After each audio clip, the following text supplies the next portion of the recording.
हाय, मी आकांक्षा. तर आजच्या दिवसाची सुरुवात झाली अंघोळीला पाणी गरम करण्यापासून. आम्ही तर आता चुलीवरच तापवायला लागलो आहे पाणी. आणि हा आहे आमच्या पाठीमागचा परिसर. सकाळ सकाळी वातावरण वेगळंच असतं आणि तेही गावाकडचं म्हटलं तर विषयच वेगळा.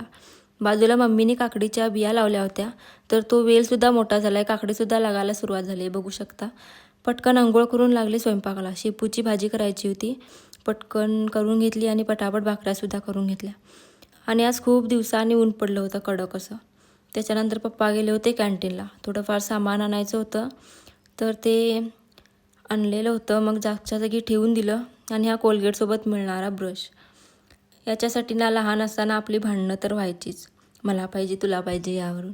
त्याच्यानंतर हा एक बिस्किट खाल्ला. कपडे सुकलेले होते ते काढून घेतले आणि घडी घालून जागच्या जागी ठेवून दिली. आणि हे खोबरं याला ना थोडी बुरशी लागलेली होती, त्यामुळे मम्मीने धुवून सुकायला ठेवलं होतं. त्याच्यानंतर पूर्ण घर झाडून घेतलं. आता या खोबऱ्याचं काय तर करूया म्हटलं, नाही तर आणि खराब होईल, म्हणून ते चिरून भाजून घेतलं आणि मिक्सरला वाटून बारीक करून ठेवून दिलं. आता थोड्या दिवसांपूर्वी ना शेगडी खराब झाली होती, त्यामुळे जुनी शेगडी वापरत होतो.